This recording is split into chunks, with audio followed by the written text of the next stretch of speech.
What's up, guys? I'm Dylan. What's up, everybody? I'm Joey. We're back. We're White and Rice, baby. That's right. We like to talk about movies and talk about films and actors and actresses, I guess, sometimes, and maybe just talk shit about them and our love for them. We don't know anything about what we're talking about, but we figure that if we share what we're discussing, maybe you'll get some idea in your dumb little brain and share it with us. That's really all that we're trying to accomplish. And here. we know that you have been absolutely lost without us during this quarantine. Completely lost. Wondering, what is the meaning of it all? What is the point of life? There's really not much. Anyways, we're here at Fire in the Mountain in Portland, Oregon, where we both reside, and we're going to be discussing what the hell we've been up to in the film world since the world shut down. For sure. But first, what do we have? Okay, so Fire on the Mountain is it's my favorite wing spot ever, I got the raspberry habanero, which I always get. I got the Jamaican jerk, no homo, and then I got the extra hot, which I usually get. And today it's even spicier than usual, so okay. We are going to have difficulty breathing, like serious difficulty. And tomorrow's going to be fire, not on the mountain, but at our assholes. At the bottom of the mountain. I've got the extra hot and the hot buffalo, so let's get into it. Cheers, brother. COVID. Also, fun fact, I did get COVID, and I can't taste anything now, so this will just be flavorless pain for me. Anyway. It's actually true. Let's actually delve into that real quick.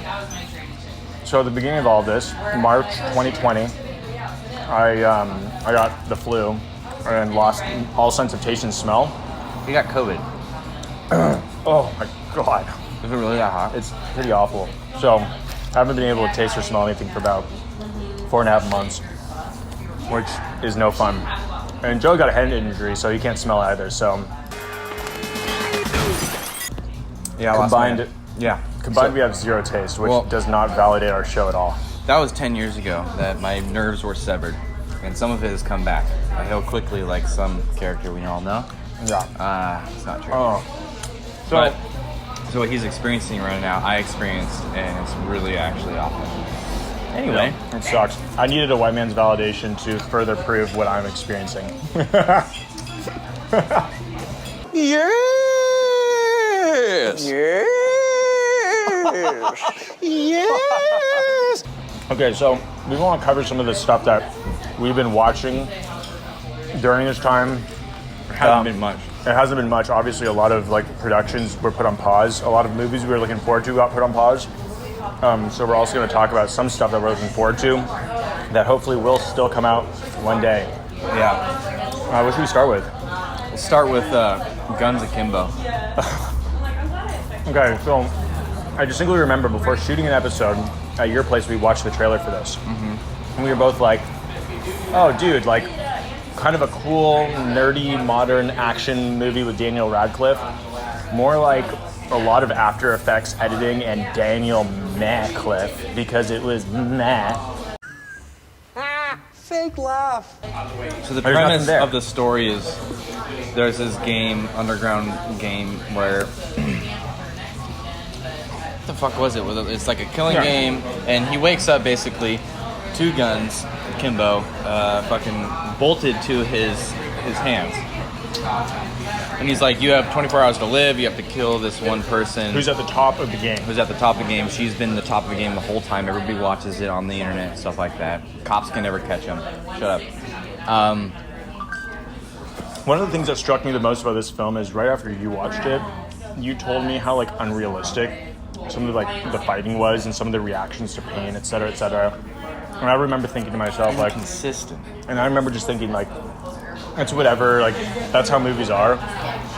But there are so many things that happen in this movie that are just so inconsistent and unbelievable that it's no longer fun to watch. So I think the best example is kind of close to the beginning when they introduce Nyx, who's at the top of the game, the top killer. She just goes and mows down 20 plus guys in a warehouse, grabs a bunch of bags of ammo and guns, and escapes the police. Yep. And then she goes to try to kill Daniel Radcliffe, who's a dumb, hungover, useless programmer, nerd. Never used a gun. And he escapes her. So it's just immediately their He's characters hiding behind a couch, Yeah. and she has a fully automatic submachine gun, which, for those people who don't know, is perfect for indoor close quarters. Let me tell you what, I've been playing some Call of Duty.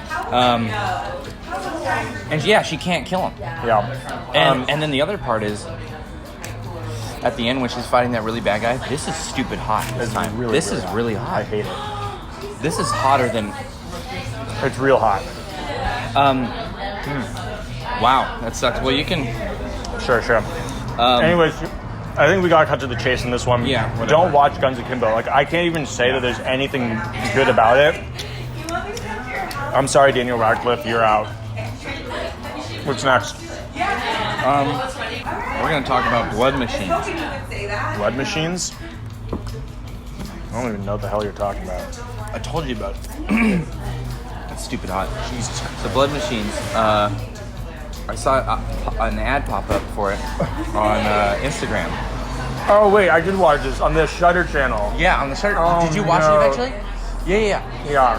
I need to cancel my subscription. Oh, I did already. So Shudder is it's supposed to be like sci-fi horror channel off of Amazon Prime. Oh my God. And this ad popped up, and the reviews were great. Like, oh, so horrific, bloody, fantastic, like so cool. And I was like, cool. It's like a short film sci-fi horror. And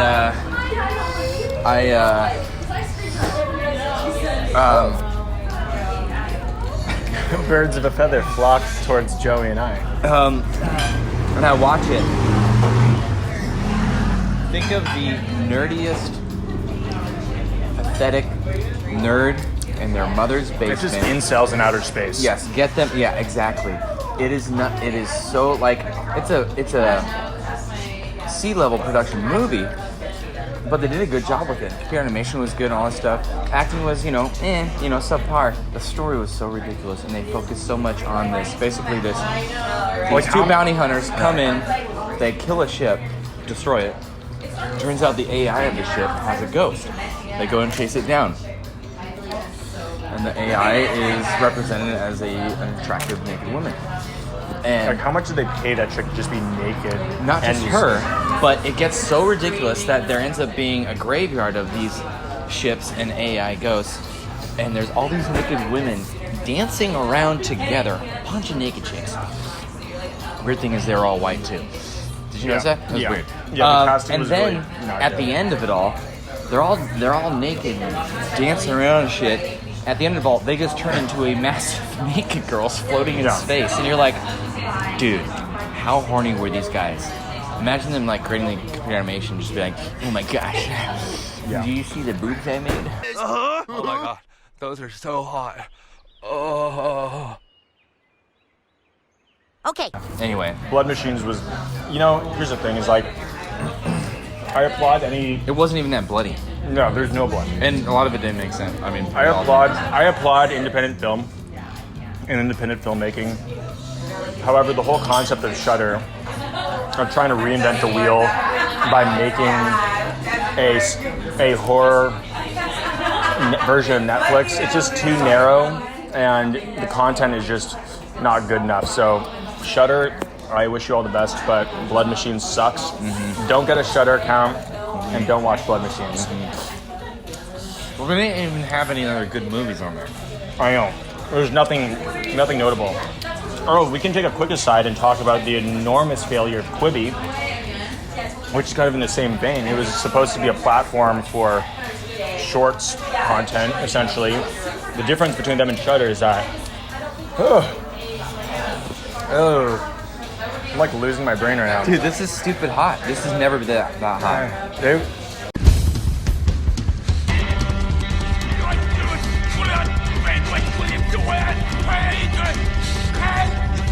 We eat the pig and then together we burn! Burn! What you talking about, Satan?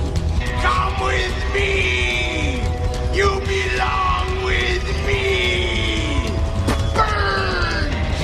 Burn! Quibi brought on everybody. I mean,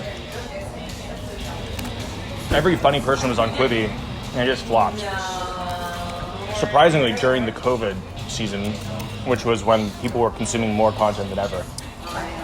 So Dude, that's weird. This is borderline El Jefe. It's never this hot, dude. It is wreaking havoc on my soul. All right, what's next? I'll talk really quickly about a movie I watched. I don't think it's new, but it's called Cosmopolis. It has Robert Pattinson in it. And for anyone who wants to watch a really like cerebral, weird movie, one of those movies where when you finish it, you have to like look up what the hell did I just see. It was pretty interesting. Paul Giamatti's in it, kind of just at the end. Oh my god, dude. Ugh. Jesus Christ. We burn! Anyways, Cosmopolis is really, really weird. This is like when we had El Jefe. Oh, yeah. This is intolerable. Sturgill Simpson's Sound and Fury. What a trip. This is for fans of Love, Death, and Robots. And music. And music. It's like a 42-minute long music video. And whenever the music switches up, the animation switches, but there's one cohesive storyline. Oh, it's on Netflix. Definitely watch it. It's really good. It was on Netflix. That was a while ago. I think it's still Was it against Sturgill Simpson's Sound and Fury. Sound and Fury? 100% go watch it. It was fantastic. It was really cool. Super artsy. Music's cool. And it's just... It's art. It's art, motherfucker. I'm not a big art guy. You don't like art? Also had a lot of boobies. Oh my god. Okay, I need a fucking beer soon. And I need blue cheese. And I need something. I need an old priest and a Nothing young helps. priest. What? All right, next one. We're going to talk about, real quick, I watched U571 the other day. Again. I watched it when it first came out. It's a classic World War II submarine movie. Basically, these Yankees, I think it was U.S. Might have been Brits. Either way, They have a submarine. A bunch of guys on a submarine. the goal is to go take this submarine, this German submarine. Oh, this is right. Based on true story. Take the German submarine because they know they have this secret code. And they need to crack the code of the U-boats and of the Germans, right? Uh-huh. So the plan was to go infiltrate with like 8 guys dressed as Germans. Take over the submarine, which they do. But right then there was another sub.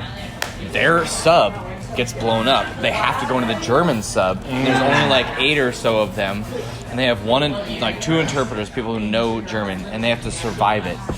And it is absolutely insane. It's such a cool movie, and I'm so happy I watched it again. Just a great movie. Matthew McConaughey is in it, many others. He's super young, but Young Matt. definitely needed. It's such a good movie. Dude. Young Matt. Super suspenseful. What's that called again? U571. U571. What's that heist movie we were going to talk about? I love that one. Den of Thieves. Den of Thieves that has Gerard Butler. Gerard Butler and 50 Cent. Some other good up-and-coming actors. Oh, no, 50 Cent and then Ice Cube's son. Ice Cube's son's the one who, at the end, I don't know what you're talking about. Anyway, spoilers. Really solid heist movie. As we learned from the newest season of Rick and Morty, heist movies are kind of pathetic and pointless, but you son of a bitch. I'm in. And that's how I feel about End of Watch. Let's segue into Den of Thieves. Can I get a Rainier and more blue cheese? Thank you. Make it spiffy. So Den of Thieves, what I will say about that is... It was really fun. If you've ever seen It was Heat, entertaining. you'll like this movie. It's not even close to Heat, but it is essentially extremely similar characters, plot lines, so on and so forth. And they obviously take influence from it in terms of the action and the guns and stuff. It's awesome. It was just a fun and entertaining Fun, movie. yeah. Like, it's not like a A-plus film. It's just Not at they all. just did a good job of making an action movie, and Yeah. I'll Yeah. never say no to that. Uh-huh. But let's go to Rick and Morty end of season 4. That was like the most meta content I've ever seen. I think the pinnacle of the meta-ness of it all was the Storylord episode, where Storylord and Jesus get put in nowhere. Come getters. But yeah, Justin Roiland and that other dude just continue to write some of the most self-aware, like almost overly self-aware, absurd content. But I do love it. I think I watched that second half of the season 4 like several times. I think I'm getting a little burnt out on it. No, not at all. Oh, okay, respect. I'm getting a little tired of Dan Harmon and Justin Roiland bitching about having to write this show and come up with ideas, which many shows do. Simpsons have done it. Thank you. I think South Park did it too. Well, they put out... but they're complaining about, like, coming up with ideas and stuff like that, and also continuing storylines and character arcs and stuff like that we love, right? Like Evil Morty, all this stuff. They complain about it. It's like in Storylord, all this stuff. And it's just like, I get it, guys. I get it's tough. But tough shit, you have a responsibility. Like, we want to see this shit. And you make some great shit and go off the rails. But if you fucking let that fucking Evil Morty story go. Here's one thing I will say, though, is I can respect when a creative backs off when they've already created something incredible, because it's better leaving on a high note than a low. And here's my example, is Nathan For You did 4 seasons of his show. And it's one of the most genius, like... Nathan For You is one of the most brilliant shows of all time, where he poses as a business consultant. He just fucks with businesses. And he left on a high note because he was getting so much notoriety from what he was doing that it was no longer he was no longer able to have the anonymity that was required for the value of the show. So now he had a good reason to end it. And if you're saying like Justin Roiland and Dan Harmon are like backing off because they're just complaining, like that's a different story. They do it every season. It's only been 4 seasons, but it's like, I get it, guys. I would rather have Rick and Morty disappear and be done than having Rick and Morty start degrading in its quality. I 100% agree, but because of the platform, or basically the universe of Rick and Morty, just like South Park, that's not really possible because anything is possible, and therefore their content is almost limitless. Yeah, and just like South Park, you'll have some shitty episodes, but you'll have some fantastic ones. It'll be totally worth it. Speaking of Rick and Morty, though, I want to briefly touch on Solar Opposites. I haven't finished it yet, but I am enjoying it. It gets better. My favorite part of the whole thing is the wall. That's the part that I love the most. It is kind of like the dollar store Rick and Morty to me, not gonna lie. And it took probably 3 episodes before I was convinced that I was gonna actually continue watching it. I mean, I continue watching it because it has potential, but in no way is it as close to Rick and Morty. It's trying to do kind of what Rick and Morty does, but it just can't. But like you said, it's. I'm not gonna stop watching it. Like, I'll finish this season, but I'm not trying to watch it like, oh, I gotta go watch Solar Opposites. Here's the thing for me. I'd say Solar Opposites for me is between F is for Family and Big Mouth. I really like Big Mouth. I really didn't like F is for Family. Solar Opposites is right in the middle for me. I never watched F for Family. F is for Family was Bill Burr, dude. Mm-hmm. You know what? I'm just gonna say it here, and you heard it from me on this episode. I don't think Bill Burr's that funny. I just don't. I don't think his writing's that hot. I think he's funny, but I don't think he's that funny. And I think that F is for Family is a fucking flop. Oh. I'm not arguing against that, but I haven't seen it. It's just not good. There's no good jokes. Well, I'm not surprised. I shouldn't say there's no good jokes. I just didn't. I never laughed. Personal opinion. Well, okay, let's talk about stuff we're excited for. I feel like we could ramble on and on about shit that we've seen, but... oh, wait, Dr. Sleep. Oh, yeah, we do need to talk about Dr. Sleep. This isn't that new. Oh my god, he's... Okay, Doctor Sleep, the follow-up to The Shining, however many years later, what, like 30 years later? 40, 500 years later. Starring Ewan McGregor, huge fan of Ewan. For me, the first like 2/3 were immensely strong. And when the ending, there was some deviations from the book, but it just felt like a weak ending to me. I wasn't super compelled by the ending. I'm not going to argue that. I was just happy with what I got. Because I was so fearful that they were going to mess up one of my favorite stories. And literally the movie that introduced me and made me like horror films was The Shining. And Dr. Sleep paid respects to it.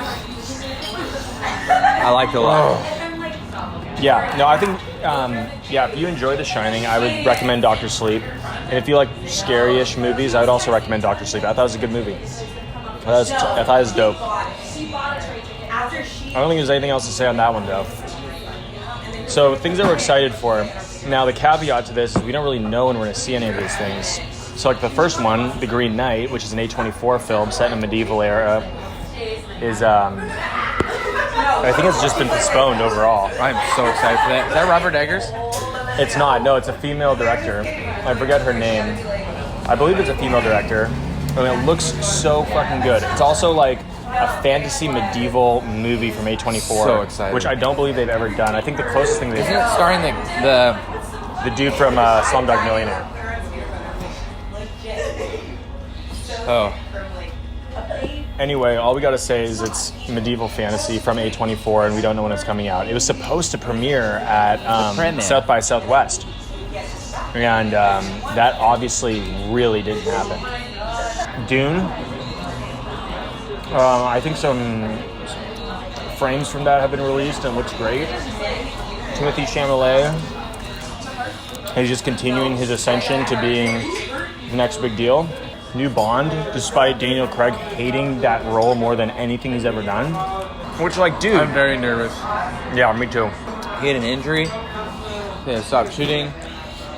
And then COVID happened. They had to stop. Daniel Craig didn't want to do it. He hates it. He hates it so much. Which is so weird. The director just came out and said, he was like, I'm physically and mentally done Yeah. with this movie. And he's like, I'd like to do some other stuff, but the budget is not there. And it just makes me nervous. Yeah, me too. It's also just... I love Daniel Craig. I love Daniel Craig too, and it's really strange that such a massive franchise has gotten to a point where you have a guy acting this role who's like so against it. So weird. But it is. I love a good Bond. As we all do. We all and do. If you don't, go fuck yourself. I also would say that we haven't really gotten a great Bond in a while. I love Daniel Craig's acting, but I think the writing... Skyfall and Casino Royale were the best. I love those. What was the last one? Spectre was decent. Spectre was like, okay, it's just a typical, like, corny Bond. Oh my god. They're fucking stupid hot, dude. We burn! Stupid hot.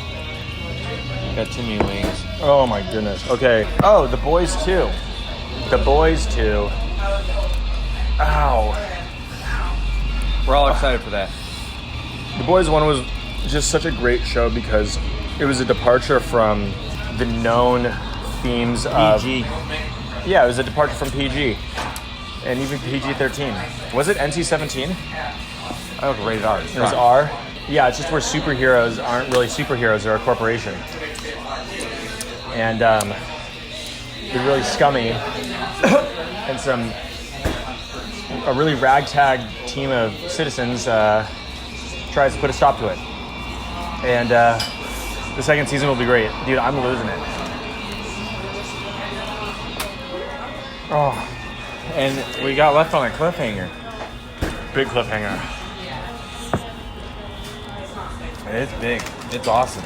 It's big and awesome. I also love that actor. I do too. He's great. He's a great actor. All the actors are great. They're good. They're great. Yeah, I like them a lot. Great acting, great story. They're doing justice to the comics. They're doing justice to the people who are supposed to be doing the justice. Ha! That's so funny. The last time I heard that, I laughed so hard I fell off my dinosaur. Stop. Justice Inception. Anyway, if you haven't seen the season 1 of The Boys, watch it, and then watch season 2, and thank us after that. Dude, I need to eat more, but I'm in like pain. Umbrella Academy 2, season 2 coming out. That's about it. It's a decent show. Wait, what is it? Umbrella Academy, that weird superhero-ish type or gifted kids show. Did you ever watch it with the monkey and I didn't the watch kids that. and stuff? I didn't see it. You didn't watch that one? You had to have. Anyway, Is it on HBO? no, it's on Netflix. What an idiot! Oh, what a loser! And then the Zack Snyder Justice League release. We'll see. We'll see what the fuck goes on there. We don't know what's coming out. You know, that's in a year, and I don't know how much better. You can obviously make Justice League better because it was such a shit movie. But it's like, how are they gonna do this? What, like, do they have a bunch of unused footage? Yeah. Who Like, knows? so much so that it's gonna just completely revamp the movie? I don't know. Anyway, guys. That's it from us. It's been lame. We live in a city with so many movie theaters that we can't go to. COVID has struck planet Earth, and we don't really know what kind of new stuff is coming out. But at any rate, let us know what you've seen, what you like. If you disagree with us, if you agree with us, just tell us. We'd like to leave this with a to be continued. You'll see We us appreciate again. everyone following and watching us. All of our fucking followers. All 100, all negative 104 of them. You'll see us again at a Hot Wings restaurant near you. But until next time, cheers, White and Ricers. You dirty, dirty bastards. Oh, dude, these. Dude, it's stupid. Burn!